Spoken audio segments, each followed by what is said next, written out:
Di lereng Gunung Lawu, tersembunyi sebuah permata alam yang memukau, Telaga Sarangan. Juga dikenali sebagai Telaga Pasir, danau semula jadi ini terletak di ketinggian 1.200 meter dari aras laut di Magetan, Jawa Timur. Dengan airnya yang biru jernih dan pemandangan yang mempesonakan, ia bukan sahaja destinasi pelancongan yang populer, tetapi juga menyimpan sebuah legenda yang hidup dalam kalangan masyarakat tempatan. Di sebalik keindahan Tasik seluas 30 hektar ini, tersembunyi kisah asal-usulnya yang penuh misteri. Mari kita selami cerita tentang Ki Pasir dan Nyai Pasir.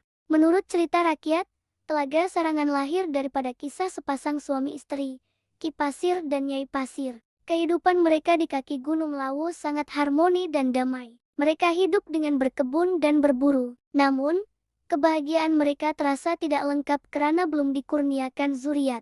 Setiap hari, mereka berdoa tanpa henti kepada Yang Maha Kuasa agar diberikan seorang anak. Akhirnya, doa mereka dimakbulkan. Nyai Pasir melahirkan seorang anak lelaki yang diberi nama Joko Lelung. Kehadiran Joko Lelung melengkapkan kebahagiaan mereka. Joko Lelung membesar menjadi seorang pemuda yang cerdas dan gemar mengembara. Dia sangat suka meneroka tempat-tempat baharu dan mendalami ilmu batin dengan bertapa. Karena terlalu asyik dengan dunianya, Joko Lelung jarang pulang ke rumah.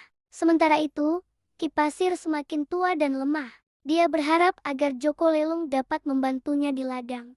Tetapi hasrat itu tidak pernah diluahkan. Sebaliknya, Ki Pasir mengambil keputusan untuk bertapa di sebuah gua, memohon agar diberikan kekuatan dan umur yang panjang. Dalam pertapaannya, Ki Pasir mendapat petunjuk aneh. Dia mendengar suara gaib yang menyuruhnya memakan sebiji telur besar untuk mencapai keabadian. Beberapa hari kemudian, ketika pulang dari ladang, dia terjumpa sebiji telur yang saiznya luar biasa besar di bawah sebatang pokok tua. Teringat akan petunjuk di dalam gua, Ki Pasir membawa pulang telur itu dengan gembira. Esoknya, dia memasak telur itu dan membagikannya kepada dua bahagian, separuh untuk dirinya, dan separuh lagi untuk istrinya, Nyai Pasir, yang sedang mencari kayu api di hutan. Setelah memakan bahagiannya, Ki Pasir terus pergi ke ladang. Dia merasa tubuhnya menjadi lebih segar dan bertenaga, seolah-olah kembali muda. Namun, di tengah jalan, kepalanya tiba-tiba terasa pening dan seluruh badannya mula gatal-gatal. Semakin digaru, semakin gatal kulitnya, malah mengeluarkan uap panas. Panik, Ki Pasir berlari mencari mata air terdekat untuk menyejukkan badannya. Tanpa disadari, kulitnya mula berubah menjadi sisik yang menakutkan. Hilang akal, dia terus berendam di dalam mata air itu. Sementara itu, Nyai Pasir pulang ke rumah dalam keadaan letih. Dia ternampak sisa telur yang ditinggalkan oleh suaminya lalu memakannya. Tidak lama kemudian, Nyai Pasir juga mengalami nasib yang sama. Badannya terasa gatal dan panas. Cemas, dia berlari ke ladang untuk mencari suaminya tetapi tidak menemuinya. Dia memanggil nama Ki Pasir berulang kali, namun tiada sahutan. Dalam keadaan lemah, dia coba mencari sumber air. Tiba-tiba, dia terdengar bunyi gemuruh datang dari arah mata air berhampiran. Dengan menahan sakit, Nyai Pasir mengintai dari celah semak. Dia terkejut melihat seekor naga gergasi sedang mengamuk di dalam air.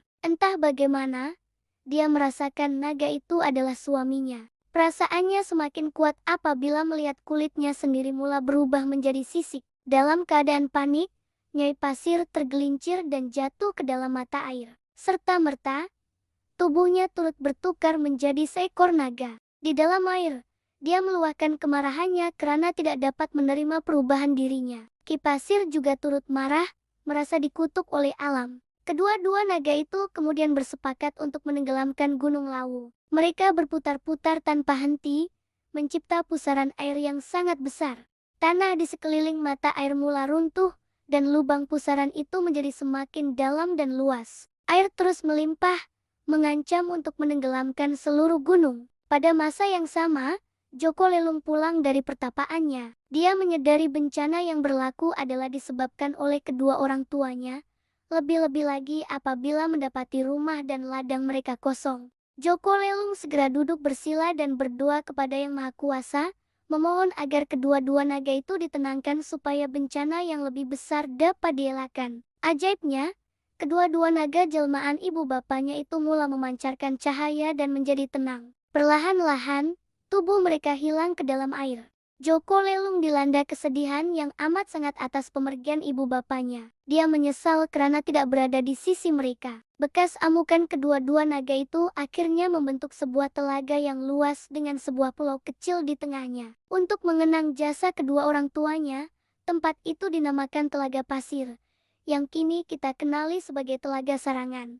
Hingga ke hari ini, masyarakat setempat percaya bahwa roh Ki Pasir dan Nyai Pasir dalam bentuk naga masih mendiami telaga itu. Kepercayaan ini dizahirkan melalui upacara larung sesaji yang diadakan setiap tahun, di mana hasil tuaian dilarungkan ke dalam telaga sebagai tanda penghormatan dan untuk menolak bala. Di sekitar telaga, Anda juga akan menemui simbol-simbol penghormatan kepada mereka. Terdapat sepasang patung naga besar yang sering menjadi tempat bergambar para pelancong, serta sebuah pulau kecil di tengah telaga yang dianggap sebagai persemadian mereka. Legenda ini bukan sahaja menambah misteri kepada keindahan Telaga Sarangan, tetapi juga menjadi sebahagian daripada warisan budaya yang terus hidup dan dihormati oleh masyarakat tempatan. Jadi, jika Anda berkunjung ke sini, ingatlah kisah di sebalik airnya yang tenang. Terima kasih karena menonton. Jangan lupa untuk suka, kongsi, dan langgan saluran kami untuk lebih banyak cerita menarik. Jumpa lagi!